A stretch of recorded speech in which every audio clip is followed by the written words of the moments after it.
muy contento una vez más, esta vez en forma virtual, pero ya he tenido muchas oportunidades de estar participando de cosas que hacen los tucumanos y es un gusto.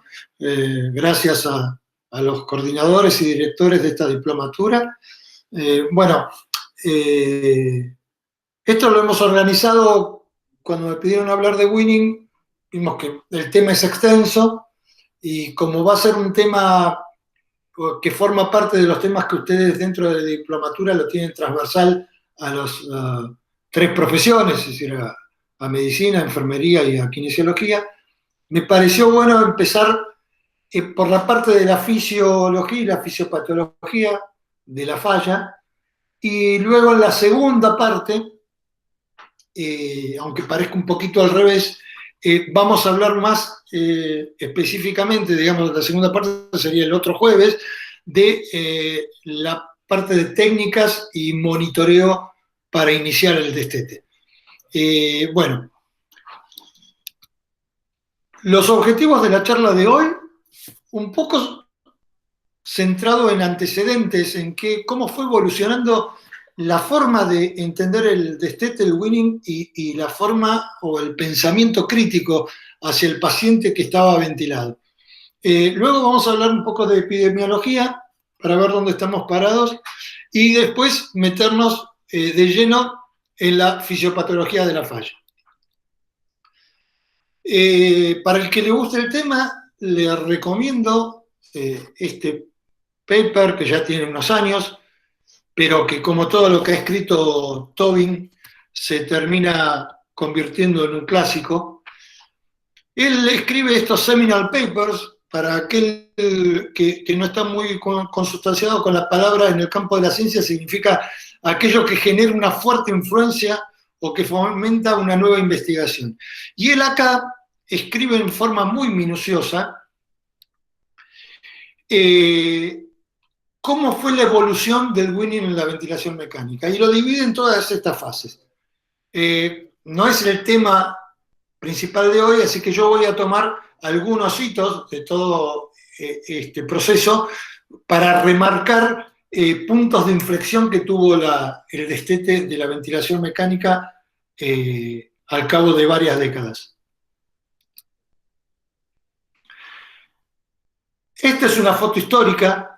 Esto es el Hospital María Ferrer, acá en la ciudad de Buenos Aires, año 1956, cuando comienza la epidemia de polio, quizás la más importante. Había habido una antes, en la década de fines del 30 o principios del 40, pero esta fue una epidemia tremenda, pero que tuvo como connotación histórica que se venía de tener epidemias en otras partes del mundo que dieron lugar a que se comenzara con la parte, digamos, la etapa moderna de la ventilación a presión positiva. Bjørn Ibsen, un anestesista danés, que en el año en que empieza la epidemia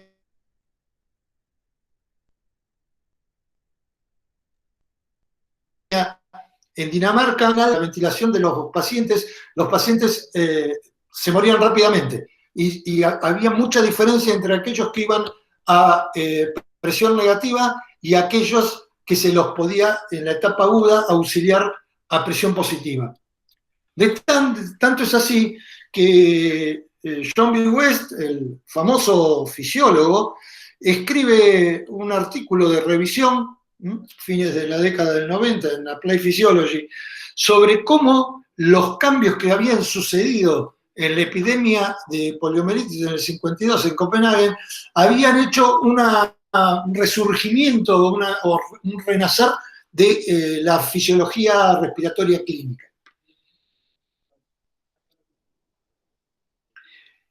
Esto posiblemente llevó a que los principales en estudiar todo este tema, mucha gente que el Massachusetts General Hospital y la Universidad de Harvard importó para que trabajaran en este tema. Los principales fueron Bendixen y Pontoppidan, Fotopian tiene una larga trayectoria, tuvo una larga trayectoria en todo este tema de la ventilación mecánica del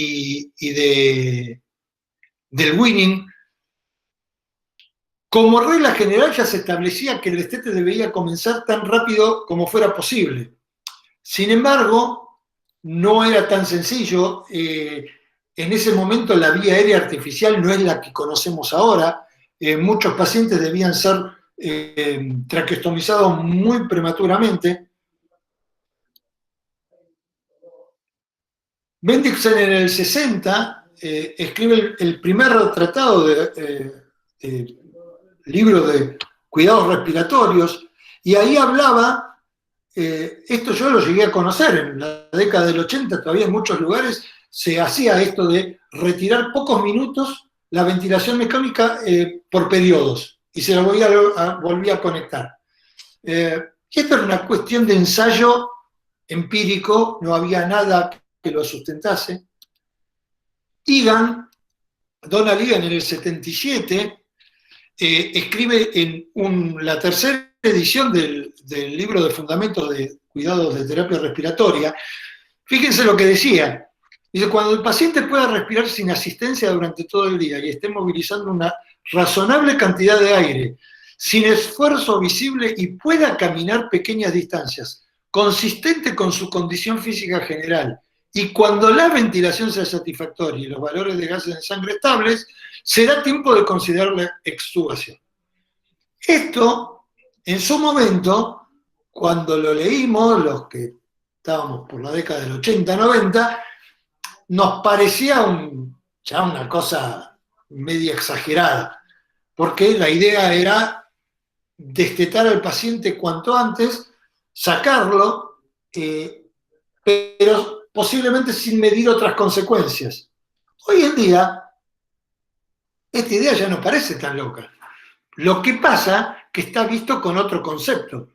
La idea de juntar el protocolo temprano de winning y de prueba espontánea de la ventilación junto a la actividad motora para trabajar desde un primer momento con lo que hoy se da en llamar debilidad adquirida del paciente crítico, es algo que cada vez está tomando más fuerza. Posiblemente todo esto sea para una charla aparte y tener en cuenta cómo el músculo hoy en día, la función endócrina del músculo, pesa mucho al momento de tener un paciente crítico. Pero eso lo dejamos para después. ¿Se escucha bien? ¿Vamos bien por ahora? Excelente. Bueno, cualquier cosa me dicen. Si en algún momento se escucha entrecortado o algo, me avisan, así vemos cómo lo arreglamos.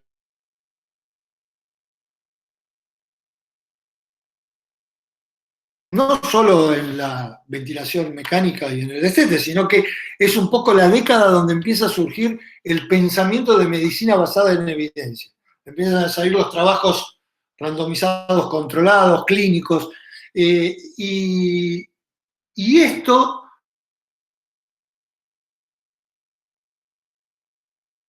todos estos trabajos sugerían para no prolongar innecesariamente el mismo. Posiblemente este fue el trabajo que hizo un antes y después, es un punto de inflexión, publicado en el New England en el 96, con un muy joven Wesley Eley, que mostró que en el grupo control, ¿sí?, conformado por médicos, se hacía el procedimiento usual, que en ese momento era el criterio médico. El médico pasaba en ronda, lo veía al paciente, lo revisaba y decía, este paciente tiene que salir del respirador. Contra un modelo de intervención que en su mayoría estaba conformado por fisioterapeutas y enfermeras, donde había un protocolo de intervención, una evaluación diaria de la función respiratoria, una preestablecida, es decir, una prueba de respiración espontánea establecida, y una notificación al médico en caso del éxito de la prueba. Esto llevó a que los resultados de este trabajo fueron realmente importantes, porque había una disminución en el tiempo del winning, en el tiempo de ventilación mecánica, en los costos, sobre todo en los efectos deleterios de la ventilación, lo que hizo que esto hiciera mucho ruido en la comunidad científica en ese momento. Bueno, entonces así las cosas se siguió traqueteando con este tema de protocolizar, y por supuesto que el primer punto para partir de pensar o en sospechar que el paciente está en condiciones de empezar un proceso de winning era, y sigue siendo, el tratamiento y la solución, por lo menos parcial, de la falla respiratoria aguda que lo llevó al respirador. Luego de ahí, el segundo paso es la sospecha. Si creemos que está en condiciones, hay que hacer una evaluación mínima para ver cuál es la reacción del paciente. A partir de ahí, si se dan las condiciones, hacer la preparación para el winning, y por último llegar a la prueba espontánea de ventilación. Si esto va bien, después vamos a hablar de los criterios que puede haber de falla, ¿sí? y las variables que hay que tener en cuenta si esto falla. Por supuesto, se llega a la extubación. El otro punto importante que fue generándose con el tiempo es que los criterios de winning eran distintos de los criterios de extubación. Un paciente podía estar en condiciones de pasar muy bien una prueba de ventilación espontánea, pero sin embargo, al extubarlo, fallar. El otro tema importante desde el punto de vista epidemiológico es que no a todos le iba igual con el tiempo necesario para el destete. ¿Sí? Este trabajo de Esteban, ya de hace unas 2 décadas, ¿sí? muestra claramente que no es lo mismo el tiempo que necesita un EPOC, ¿sí? que un distrés o una falla respiratoria hipoxémica de otra etiología. Este trabajo mostraba que el tiempo de winning total de toda la población estudiada era de un 71%.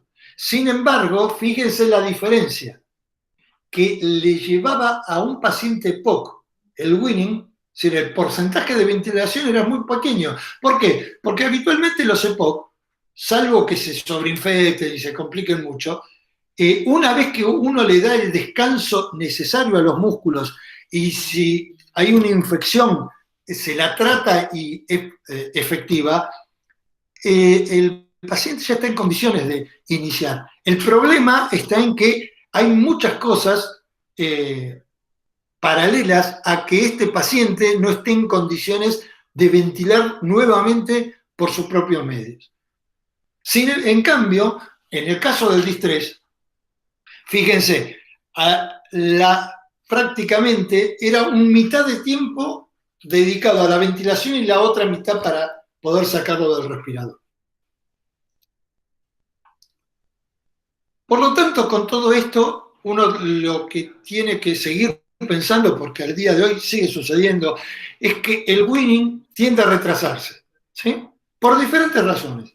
Porque no tenemos el personal tanto en calidad y en cantidad adecuado, en la relación necesaria, porque a veces se le da más importancia en un principio a los pacientes críticos inestables, y el paciente que está estable no se le da la atención necesaria y forma parte de los destetables, pero que pasan desapercibidos. Y Quizá hoy en día no tendría que ser tanto, porque los medios para acceder al conocimiento han mejorado muchísimo, y si lo comparamos con la época que yo empecé en la terapia, en la década del 80, ni hablar, pero en general, lamentablemente, las actualizaciones profesionales suelen llegar tarde o se suele acceder tarde. Para ir terminando con este primer punto, lo importante es cómo clasificamos y por qué conviene clasificar los pacientes dependiendo del tiempo y de las dificultades que tienen para el weaning. Esta inicial clasificación, que luego, unos 10 años después, esto lo vamos a ver seguramente en la otra charla, el estudio del 2017 del WIN, pero quedémonos con esta primera clasificación, que es la más clásica, que es que hay un weaning simple, donde son los pacientes que logran la liberación de la ventilación mecánica y la extubación en el primer intento sin complicaciones. ¿Sí? Esto incluye al casi 70% de los pacientes con una mortalidad muy bajita. Luego viene el weaning difícil o dificultoso, que son aquellos pacientes que necesitan de hasta 3 intentos, ¿sí?, de una prueba de respiración espontánea para lograr la liberación, pero menor a 7 días, en un lapso menor a 7 días. Y luego viene los que conforman el grupo de weaning prolongado, que son aquellos pacientes que fracasan al menos en 3 intentos de prueba de respiración espontánea y requieren más de 7 días desde el primer intento. Esto es importante porque los dificultosos más los prolongados, ¿sí?, conforman un 31%, ¿sí?, de la población, con una mortalidad en la unidad de terapia que ronda el 25%. Antes de entrar de la puerta de la epidemiología a la fisiopatología de la falla, permítanme que les dé 2 o 3 notas al pie de recogiendo trabajos claves que se han hecho en estas últimas 2 décadas. Ya Esteban mostraba que la mortalidad aumenta con la duración de la ABM, y así también las complicaciones, la neumonía asociada al respirador. Wagner comentaba que del 100% de los pacientes en UTI, solo el 6% reciben ABM prolongada, pero este muy pequeño porcentaje de población consume el 37% de los recursos. Es decir, que mientras los pacientes se cronifican más en la ventilación mecánica, si bien es un grupo chiquito, gastan mucho más dinero que los que salen del respirador en breve.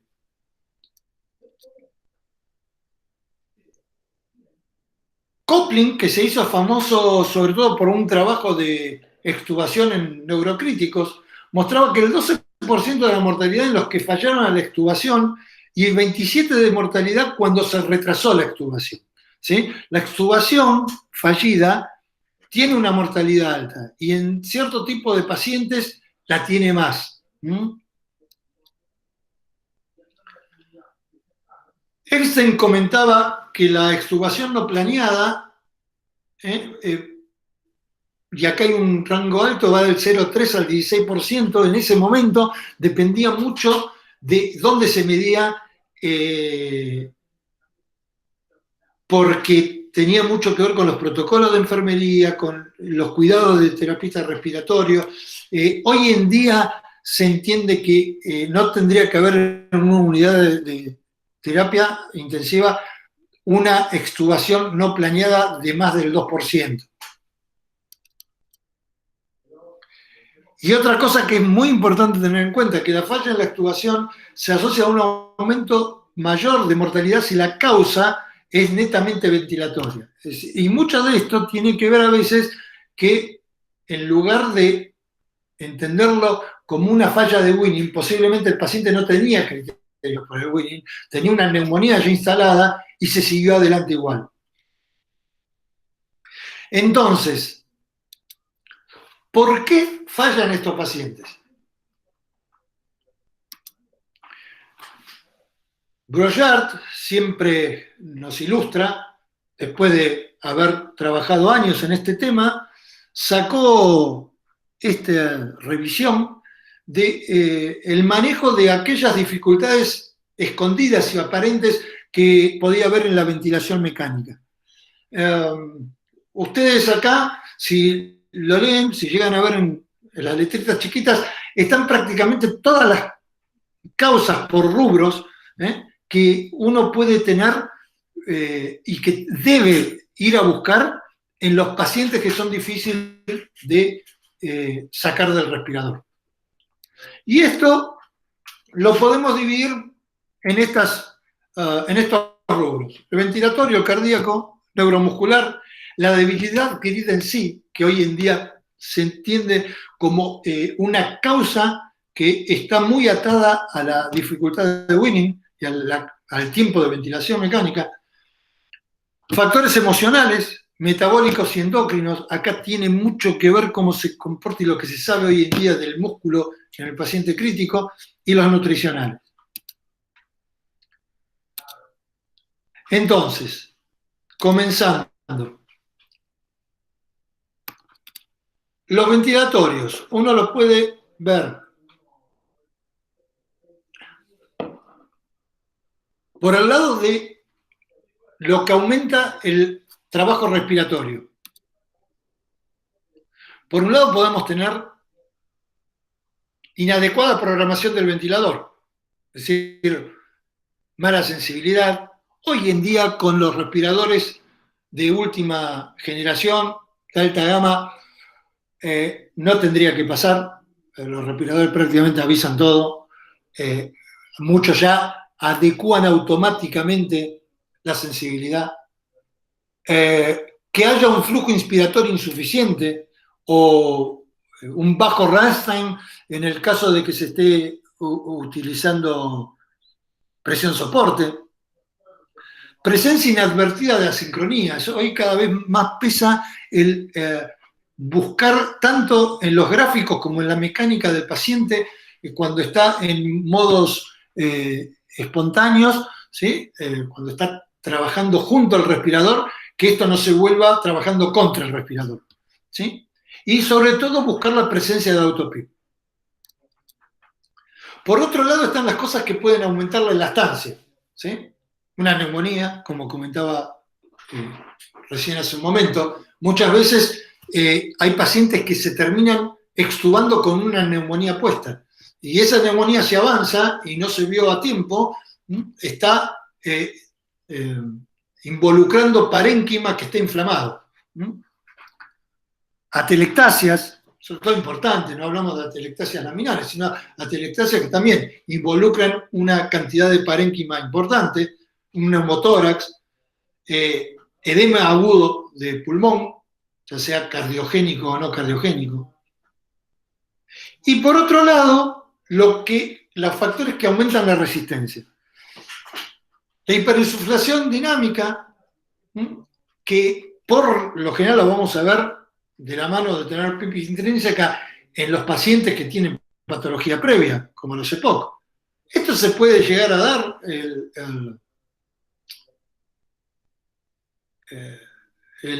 tener una PIP intrínseca sin patología en casos muy contados, pero por una inadecuada programación, porque se lo tenga el paciente sedado y con volúmenes muy altos y frecuencias altas.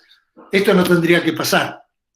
Habitualmente, la presencia de autopip está asociada a ya una hiperinsuflación previa que tiene el paciente, así como el broncoespasmo y el tubo endotraqueal, que los tubos endotraqueales, sobre todo cuando el paciente empieza a ventilar por su propio esfuerzo, por su propio trabajo, tiene mucho que ver que no esté tapizado, que eso le haga achicar la luz que habitualmente tiene, ¿sí? Que se llene de secreciones, de cómo son las secreciones.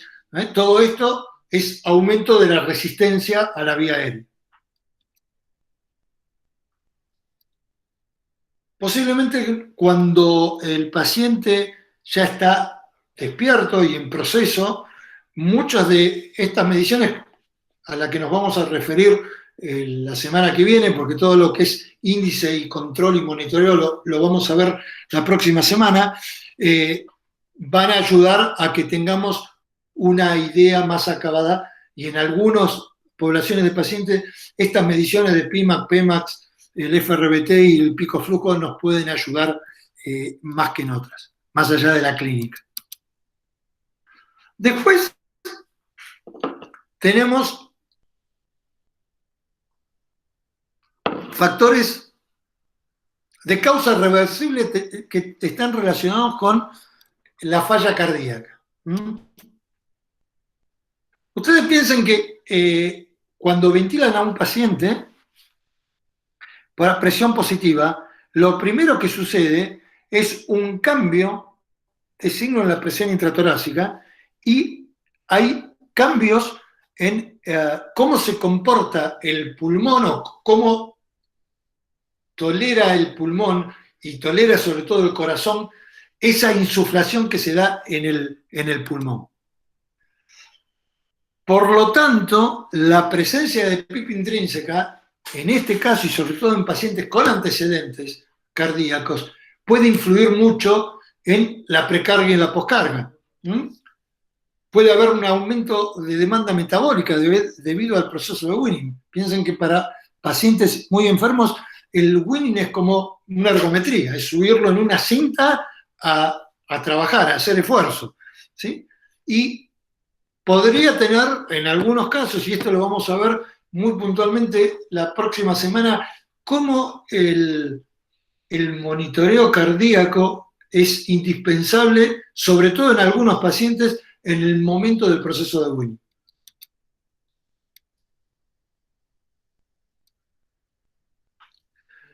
Luego podemos tener causas neuromusculares. Aparte de lo que pasa con la debilidad adquirida, que es una causa que la vamos a ver singularmente aparte. Los factores neuromusculares en el paciente ventilado, el principal tiene que ver con el drive central, ¿sí? Luego, cómo se transmite esa señal y los efectores que tenemos. Esto es un caso típico que suele pasar en los EPOC.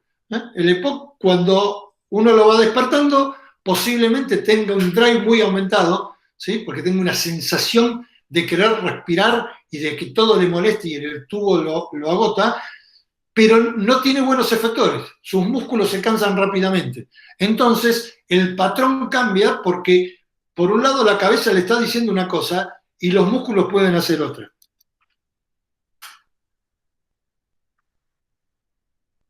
Lo opuesto a que haya depresión del sistema nervioso central, completa o parcial, ya sea por procesos neurológicos, encefalitis, ACV, por alcalosis metabólica, o porque haya presencia todavía de drogas.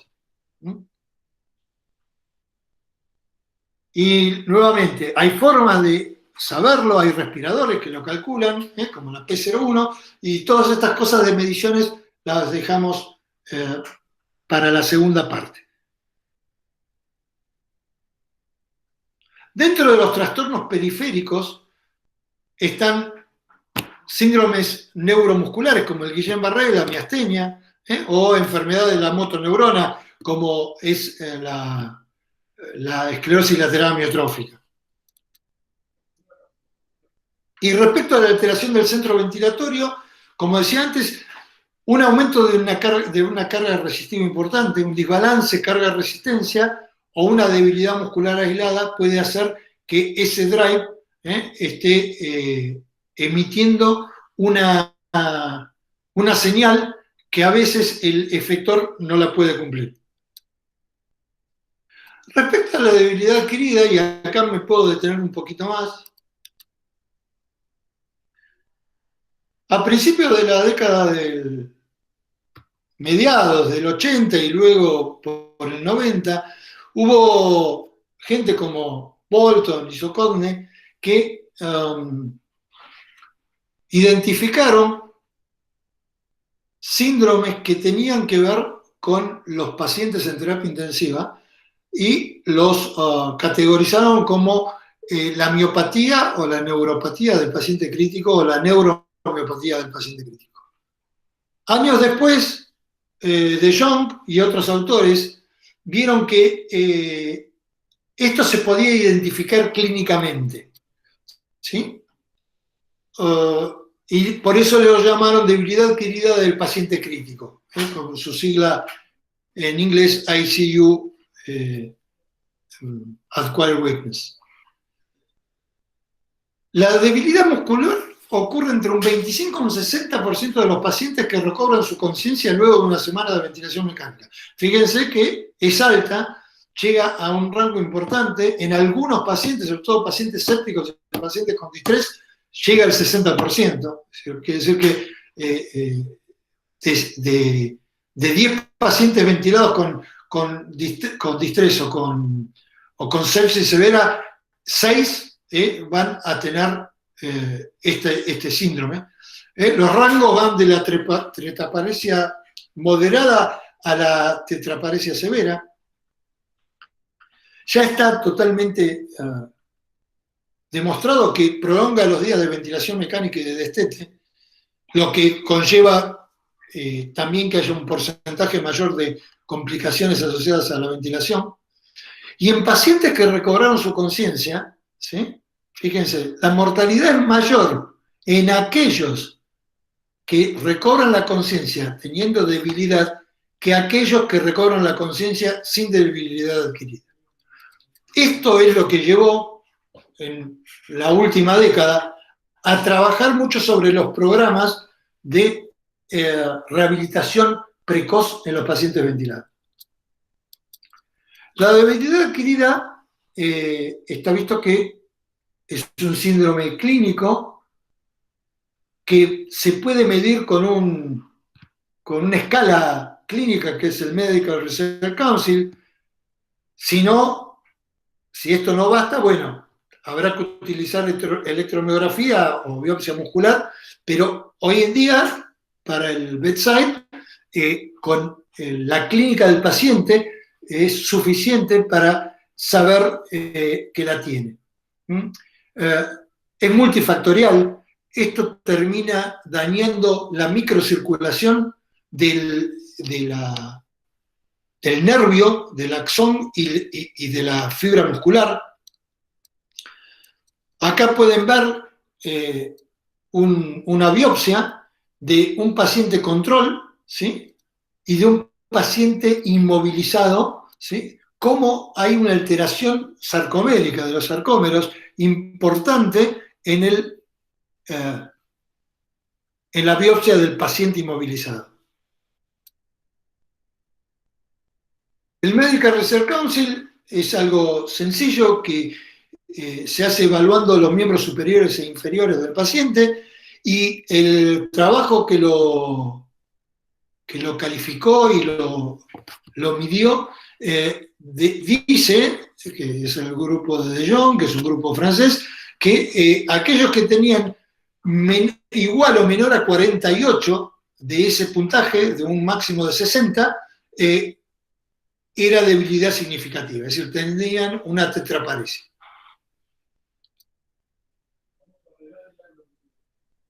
Luego está el estudio electromiográfico y más tarde se le agregó el estudio asociado a la disfunción diafragmática de los pacientes ventilados.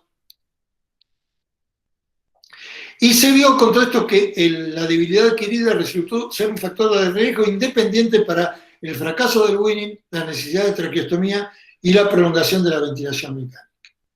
Esta es una foto ya de hace unos cuantos años de una paciente nuestra.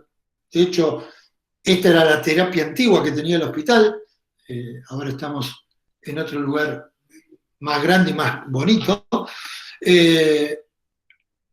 Intentando programas de entrenamiento en pacientes que estaban en proceso prolongado de destete. En el caso de esta señora, una EPOC severa, ya traqueostomizada, donde parte del trabajo lo hacía ventilando espontáneo y parte del trabajo lo hacía en presión soporte.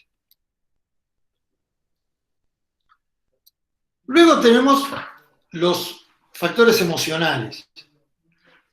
Y esto también fue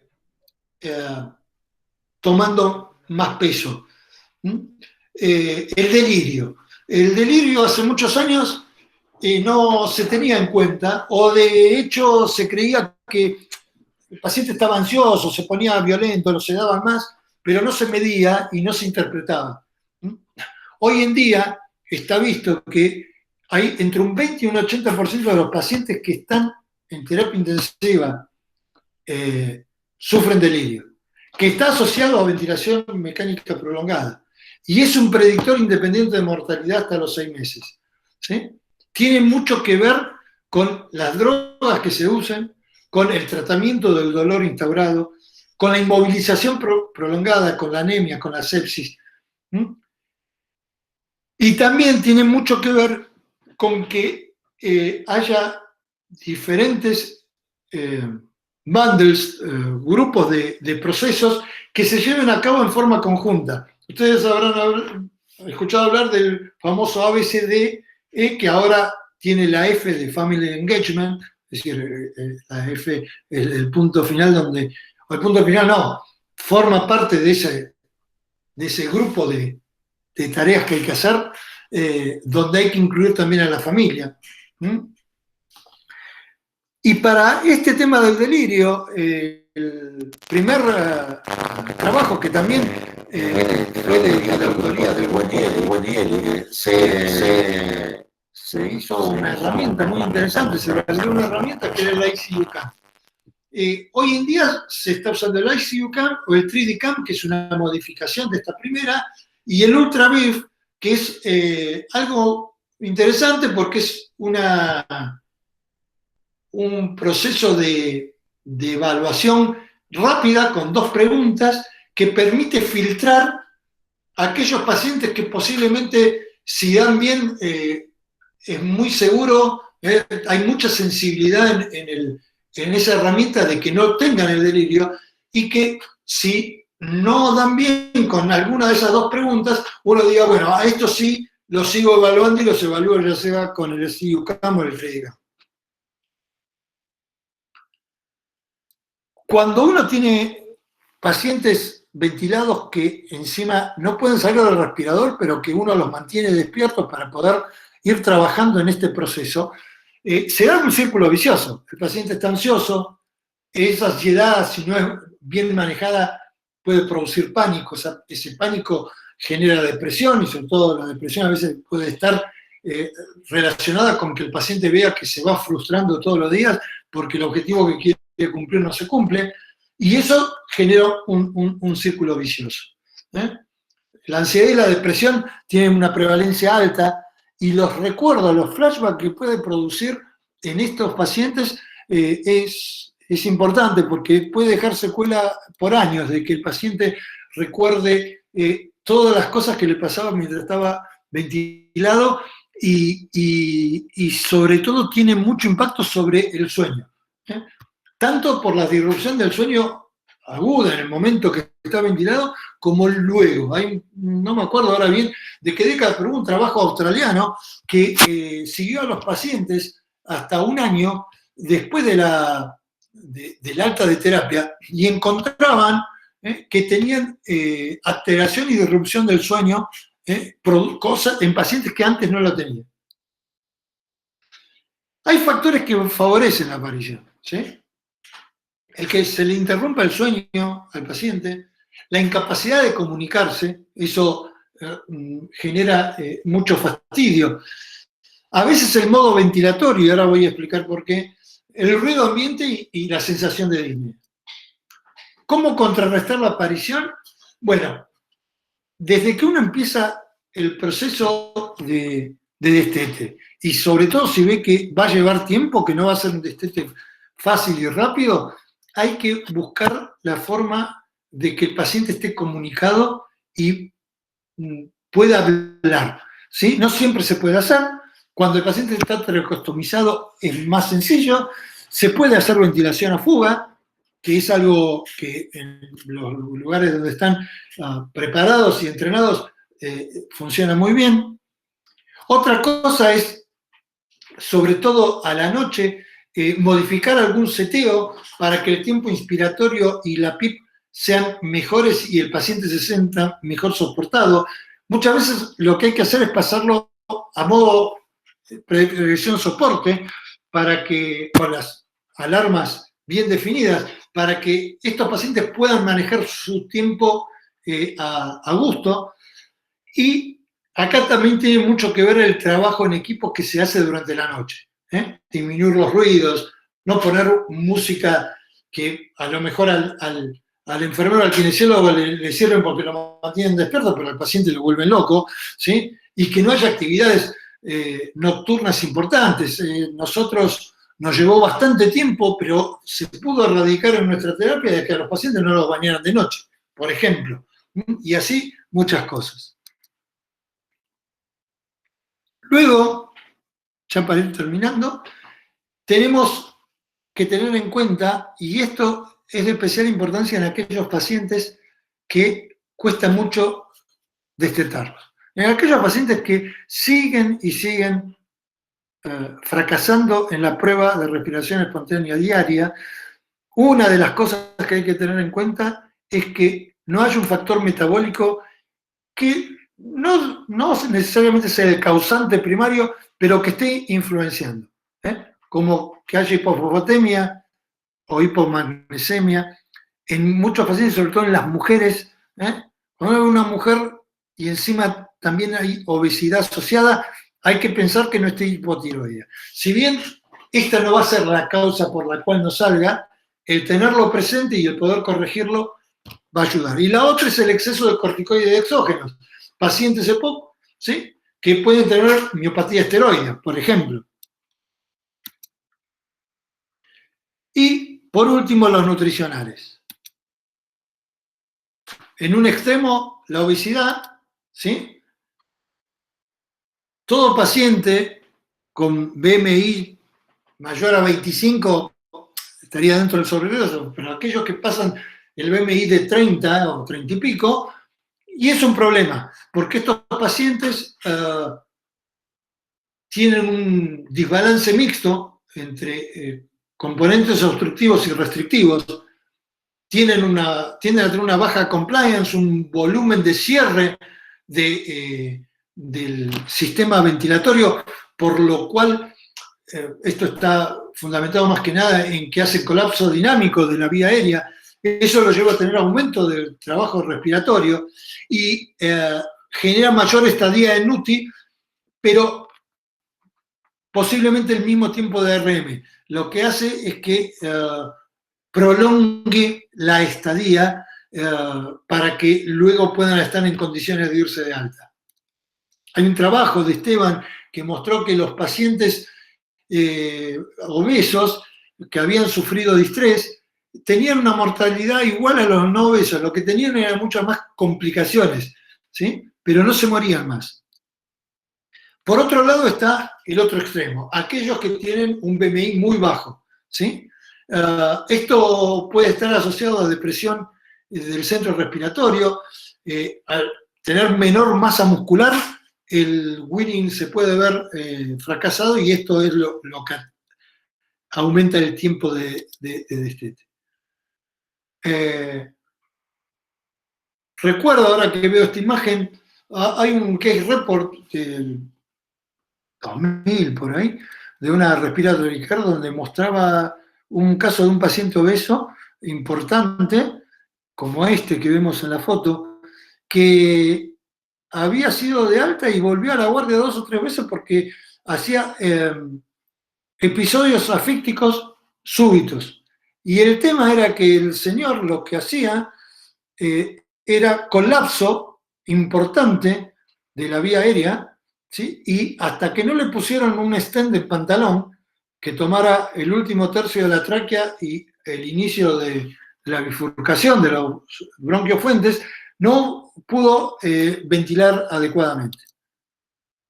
Y como una cosa histórica, este es un trabajo que escribió una enfermera hace muchos años ya, año 95, pasaron más de 20, donde empezó a medir en qué posición los pacientes obesos, ¿sí?, mejoraban el destete, ¿sí?, pasaban mejor la prueba espontánea y tenían mejores volúmenes.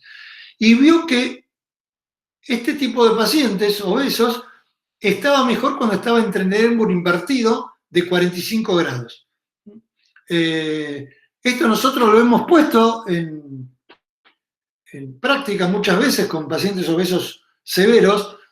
Tenemos la posibilidad de que tenemos camas que pueden hacer Trendelenburg invertido y esto ayuda mucho. Bueno, como conclusiones de esta primera parte, los criterios para el destete de la ventilación mecánica evolucionaron desde como habrán visto, de un concepto empírico a la aplicación de medicina basada en evidencia. Queda claro que la menor utilización de la ventilación mecánica disminuye los riesgos y está asociada a menor mortalidad. Y cuando el paciente, y esto es clave, sigue fracasando en la prueba diaria, se debe buscar alteraciones en todos los sistemas. En todos, no solo en las más comunes. Yo les voy a pedir, antes de que empecemos con las preguntas, opiniones, comentarios, que tengan en cuenta esto para que la próxima charla sea un poquito más enriquecedora en cuanto al intercambio. Vayan leyendo, actualización de los criterios de destete, un repaso de los índices predictivos hasta los más actuales, las modalidades de destete y los criterios de activación. Como para que todo lo que vean, aquellos sobre todo que no están tan especializados en el tema, les pueda ser un poquito más llevadero. Bueno, por mi parte, muchas gracias por esta primera parte, por escucharme y estoy atento a todo lo que quieran preguntar. Excelente. Hola, Alejandro. Ahí está, así que bueno, abrimos el debate para cualquier pregunta que quieran hacer. ¿Empiezas vos, Martín? Bueno, Alejandro, un gusto, la verdad que es un placer y un orgullo tenerte acá en vivo y diciendo, digamos, la profesión y bueno, dándonos esta capacitación a todos los tucumanos. Segundo, en cuanto, cuando vos hablas del modo soporte durante la noche, ahí me surge a mí una contradicción y ahora en la mente no me acuerdo bien el estudio o el ensayo clínico en el cual por ahí no recomendaban el soporte durante la noche porque muchas veces al no setear bien una presión adecuada, una fibra adecuada, eso hacía que hiperventilemos a los pacientes y puedan entrar en alcalosis respiratoria, lo cual le bajaba el gas respiratorio. Entonces entraban en apnea, saltaba al backup de seguridad y eso despertaba al paciente y entraba en un círculo vicioso entre que ventilaba espontáneamente, hiperventilaba, apnea, backup, alarma, se despertaba y al final terminaba agotado por el despertar constante durante el sueño. La verdad que no sé, bueno, si vos me podés aclarar eso o qué recomendas vos. Sí, totalmente. Pasa lo siguiente, Martín. Lo que decís es cierto. El tema es que si vos buscas, haces una revisión, a mí me tocó en su momento, hace unos años, creo que fue en Mendoza, un PROCON, donde yo hablábamos, los que hacíamos ese PROCON, sobre el modo ventilatorio más adecuado en la parte nocturna de los pacientes. No vas a encontrar ningún trabajo, es decir, todos los trabajos cuando los juntás, mejor dicho, te aseguran alguna cosa. Un trabajo te va a decir que es mejor tenerlos hasta en ventilación espontánea de a momentos, otro te va a decir que es mejor tenerlos en presión controlada. La clave para mí es el monitoreo del paciente. Ningún modo te va a funcionar bien en automático durante toda la noche, ¿sí? Porque el paciente, según en el periodo que se encuentre de sueño o pueda alcanzar, vos pensás que los pacientes ventilados mecánicamente en terapia, no todos o muy pocos escasamente llegan al sueño REM. Entonces, todo mucho tiene que ver con la superficialidad de ese sueño y el cambio de esa etapa del sueño. Entonces, el tema es que mantener adecuadamente un paciente ventilado durante la noche, estamos hablando de no sedarlo, ¿sí? Porque sedarlo es fácil, lo sedás y listo. El tema es que si vos lo sedás, todo lo que trabajaste durante el día también se pierde. El otro extremo es, sí, vos no lo sedás, pero si lo dejás sin monitorear y el paciente se termina agotando, al otro día no puede ni mover un dedo. Esto, la verdad que es un tema muy desafiante, no hay, hasta ahora nadie se pone muy de acuerdo con eso, y creo que la clave está en que necesitas un equipo de noche, tanto como un equipo de día, que lo monitoree.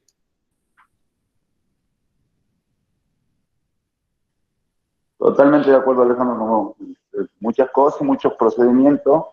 La verdad que lo primordial es el monitoreo, en el caso del winning, de la noche, del sueño, y nos pasa con la BNI también. Muchas veces la BNI no es que fracasa la BNI, fracasa el monitoreo. No, y ¿sabés lo que pasa, Martín? Que esto tiene que ir de la mano de cómo es tratado el paciente durante la noche. Porque ¿de qué sirve que vos busques la mejor forma de ventilación si después a las 4 de la mañana se lo ponen a bañar, lo dan vuelta de un lado para el otro? ¿Sí? O le hacen prácticas que se las podrían hacer tranquilamente durante la mañana. Entonces, tiene que haber toda una coherencia en ese trabajo, porque si no, después, cuando vos querés hacer a la mañana el protocolo de vacación de la sedación, y tenés un tipo que lo tenés hecho una piltrafa y lo único que te queda es dormirlo un poco para que descanse.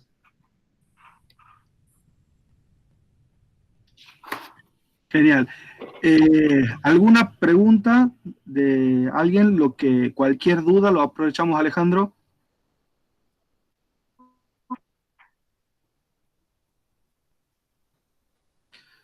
Ale, aprovecho yo para preguntarte, ¿sí? 2 preguntas en realidad.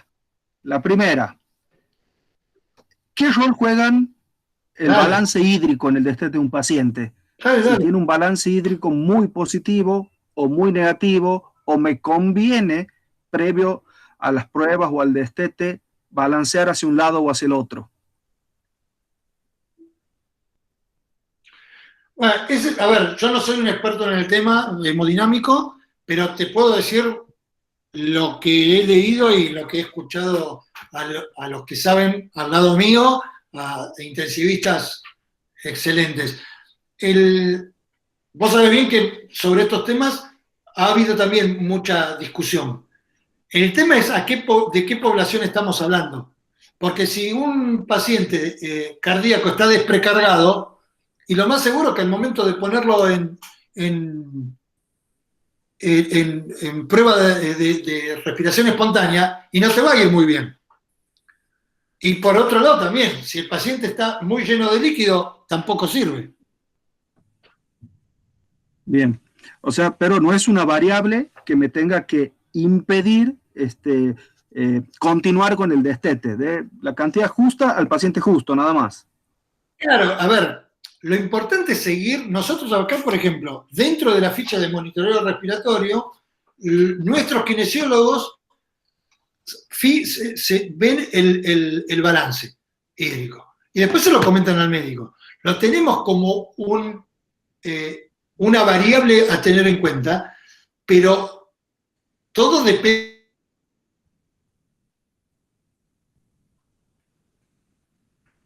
de cuánto estemos hablando. Es decir, si vos tenés un paciente, ¿sí? Y probablemente hasta que no solucione eso, va a ser muy difícil sacarlo. Tenés un paciente que cada vez que lo pones a ventilar en forma espontánea, a los pocos minutos hace fallo de bomba, ¿sí? Hace edema agudo. Bueno, ahí hay que ver qué está pasando, ¿sí? Si es un coronario previo, si es un paciente con una fracción de eyección muy baja, si a lo mejor no hay que ponerle drogas o monitorearlo. Esto yo no lo comentaron porque lo dejé, tengo algunas diapos en la próxima charla, de seguir con eco pre, intra y post prueba de ecocardio, ¿no? De prueba de ventilación espontánea, y eso puede al médico dirigirlo muy bien en el tratamiento que tiene que hacer de ese paciente en el...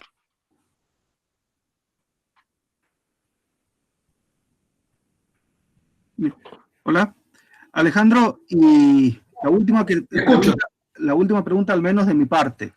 En una de tus diapos comentaste que cerca del 30% de los pacientes o tienen destete difícil o tienen destete prolongado, ¿sí? Entre ambos grupos.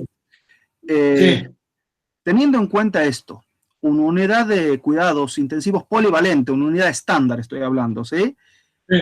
¿Tiene un porcentaje esperable de falla? Es decir, ¿me tengo que preocupar si fallo más de cierto número o si fallo menos de cierto número? Y sí, te tiene que preocupar porque primero hay que ver qué población tenés, porque si tenés una población muy añosa, ¿sí? Si tenés una población de mucho CEPOC, si tenés una población de, no sé, de politrauma severo, bueno, posiblemente es lógico que por más esfuerzos que hagas estés más cerca del límite superior que para abajo. Pero sí te tendría que preocupar porque está visto que a los pacientes que vos no destetás en tiempo y forma, cada vez se les complica más, los costos aumentan en forma importantísima y las complicaciones, aún en los pacientes que se pueden ir de alta, al año el nivel funcional y todo esto que hoy se da en llamar el síndrome post-UCI es mucho peor. Excelente. ¿Alguna pregunta más, alguna duda para que conteste Alejandro? Bueno, Alejandro, te dejamos descansar entonces. No, al contrario, es un gusto, un placer y bueno, lo que les pido a todos los que se han conectado que vayan leyendo un poquito, así podemos tener un ida y vuelta